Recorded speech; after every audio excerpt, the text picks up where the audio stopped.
Selamat pagi dan salam sejahtera. Bersama saya Rita Aloysius Malik dalam Berita Pagi Sabah edisi Ahad 15 November 2020. Situasi terkini COVID-19 di Sabah.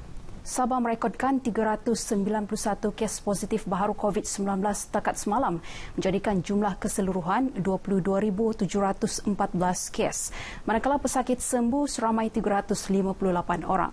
Daripada jumlah itu, 136 kes dilaporkan di Tawau, Kota Kinabalu dan Sandakan yang berpunca daripada saringan kontak rapat. Selebihnya 255 kes lain-lain kategori. Turut dilaporkan semalam 2 kematian dan 2 kluster baharu iaitu kluster Alila melibatkan pekerja tapak pembinaan Alila Resort Tuaran dan kluster istimewa di Sandakan.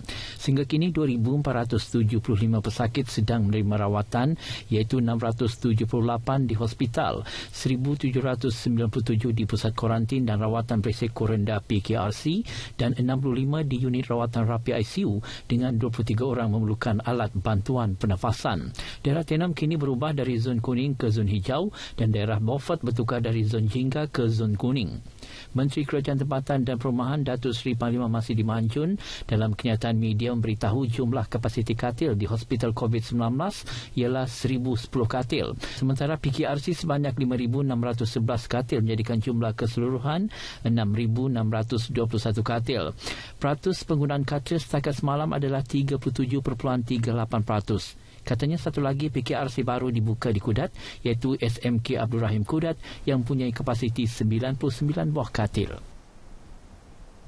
Dalam pada itu, kerajaan turut memperincikan prosedur operasi standard SOP tambahan bagi pengurusan sumbangan dan bantuan NGO, syarikat swasta, pemimpin masyarakat dan orang persendirian. Menurut Datuk Masidi, bagi sumbangan kepada Jabatan Kesihatan Negeri Sabah JKNS dan semua fasiliti kesihatan di bawah JKNS, NGO dan pihak berkenaan boleh berhubung terus dengan pihak JKNS. Bagi bantuan kepada golongan sasar, penyumbang perlu berhubung dengan Pusat Kawalan Operasi Bencana PKOB daerah. Mengulas bakul makanan sehingga kini 166,996 bakul makanan telah diagihkan kepada golongan sasar. Mengenai sekatan jalan raya SJR, 72 SJR telah dilaksanakan di seluruh Sabah dengan 50,759 kenderaan diperiksa dan 11 kompaun dikeluarkan kerana melanggar SOP dan 86 hibahan melalui kereta peronda. Dari segi kadar pematuhan penduduk terhadap SOP PKPB ialah 97.18% dengan 3 daerah mencatat kadar pematuhan tinggi iaitu Kinabatangan dan Sipitang masing-masing 99% dan Kudat 98.5%. Dalam masa sama, pasukan polis marin turut melakukan 31 pemeriksaan di kawasan Pantai Timur dan 22 pemeriksaan di perairan Kota Kinabalu dan Labuan. Sementara Jabatan Bomba dan Penyelamat Negeri melaksanakan sanitasi di 13 premis di 4 daerah iaitu Sempurna, Kinabatangan, Kota Marudu dan Tawau. Pelbagai pihak tampil menghulur bantuan bagi membantu golongan yang terkesan sepanjang pelaksanaan Perintah Kawalan Pergerakan Bersyarat PKPB. Sumbangan turut diperluas ke daerah tuaran untuk memastikan tiada penduduk terjejas tercicir daripada menerima bantuan. Terbaharu Masjid Bandaraya dengan kerjasama Badan Bukan Kerajaan NGO mengagihkan 300 pek makanan dan hampir 1,000 bungkus makanan kepada penduduk di 3 buah kampung, antaranya Kampung Pinabawan, Kampung Baru-Baru dan Kampung Lok Nunuk Tuaran. Menurut Ketua Program Prihatin Masjid Bandaraya, Haji Salman Ismail Abbas, sumbangan tersebut akan diteruskan ke daerah-daerah lain sekiranya terdapat keperluan. Kami akan berterusanlah selagi PKPB ini berterusan. Keadaannya banyak penyumbang-penyumbang bermurah hati dalam keadaan sekarang ini menyumbang dan bentuk beras, bahan-bahan mentah dan juga kewangan. Jadi kami ini yang diamanahkan untuk menyampaikan saja kepada golongan-golongan yang rasakan perlu. Dan juga kami mengharapkan NGO-NGO lain sama-sama bekerjasama. Beliau ditemui pemberita di Tuaran. Sementara itu, penyelaras program Kampung Baru-Baru Tuaran, Nasmah Dabulan berharap sumbangan itu membantu meringankan beban golongan memerlukan di kampung berkenaan. Semua penerima-penerima ini memang kami sudah ambil penelitian lah kepada golongan sasar, terutamanya ibu-ibu tunggal dan keluarga-keluarga yang memang sekarang ni semua memerlukan. Lebih 900 beg beras sumbangan NGO dan individu diagihkan di seluruh negeri sejak awal November ini. Prihatin dengan kesusahan golongan kurang berkemampuan yang terkesan ekoran pelaksanaan Perintah Kawalan Pergerakan Bersyarat PKPB, seorang doktor haiwan mewujudkan tabung makanan bagi memastikan mereka mendapat bekalan makanan. Tabung makanan inisiatif murni Dr. Randolph Paza Tsen Sem Shun itu turut menawarkan makanan kering untuk kucing peliharaan, membantu pemilik haiwan berkenaan mendapat makanan untuk haiwan peliharaan mereka. Ketika ditemui pemberita RTM di Kota Kinabalu, Dr. Randolph memberitahu idea wujudkan tabung makanan itu bermula pada Julai lalu. Katanya usaha beliau itu turut dibantu rakan-rakannya dan juga masyarakat yang tampil menyumbang pelbagai bentuk makanan, seterusnya memanfaatkan mereka yang memerlukan. So far, food bank ini apa jenis makanan pun boleh. Ya, sebab ini bukan saja membantu masyarakat tetapi memberi mereka positif untuk hidup. Menurutnya, pewujudan tabung seumpama sangat sesuai kerana tidak memerlukan perjumpaan lama dengan mereka yang datang untuk mengambil pek makanan kerana makanan diserahkan oleh kaki tangan kliniknya. Dalam pada itu, Dr. Randolph selaku panel Doktor Persatuan Mencegah Kezaliman Terhadap Haiwan SPCA-KK turut tampil membantu memberi makanan kepada haiwan peliharaan pesakit COVID-19 yang menjalani rawatan di pusat kuarantin. Pet owner ni, dia ada 8 kucing, 7 kucing, semua kan, dia tidak boleh bawa pergi quarantine center. Jadi kadang-kadang SPCA punya volunteer ada juga membantu mereka dengan kawalan SOP yang ketat selepas KKM membenarkan mereka untuk memberi makan dalam 14 hari kepada kucing-kucing mereka dan anjing mereka.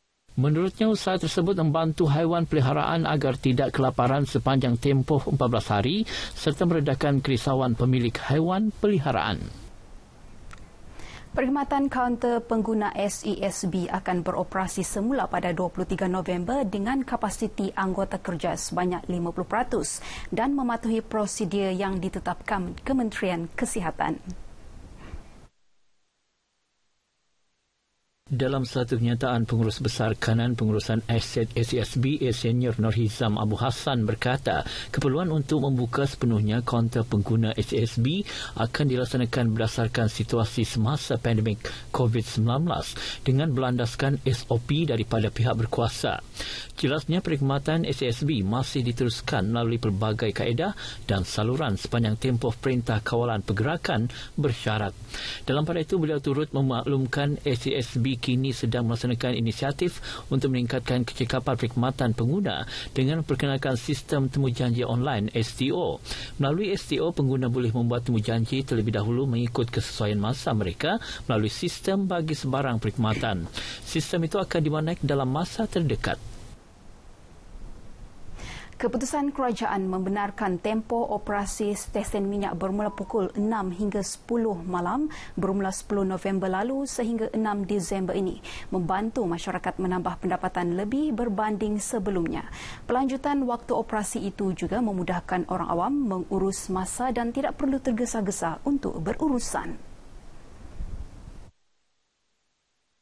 Pemandu e-hailing dan perkhidmatan penghantaran makanan antara yang terjejas kini sedikit lega kerana lanjutan waktu operasi stesen minyak yang lebih lama membolehkan mereka menambah pendapatan yang lebih. Itu kan okeylah.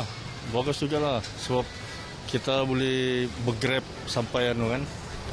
Dengan masa yang lama lah. Buat masa ini Grab pun pendapatannya kurang. Jadi kalau dia tambah masa mungkin boleh dapat lebih sikit lah.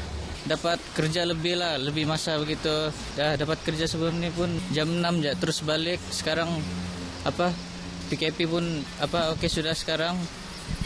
Jam 10 boleh balik sudahlah. Bagi saya baguslah sebab untuk customer yang baru habis kerja mungkin maybe jam 8 malam kah, dorang boleh singgah isi minyak. Lepas tu bagus untuk saya juga sebab saya ada transport untuk balik rumah. Sementara itu, tinjauan di salah sebuah kedai serbanika di Putatan mendapati pelanjutan tempoh operasi sehingga pukul 10 malam memberi kelegaan kepada pengunjung kedai. Baiklah, bagus bagi peluang sama customer lagi untuk beli barang.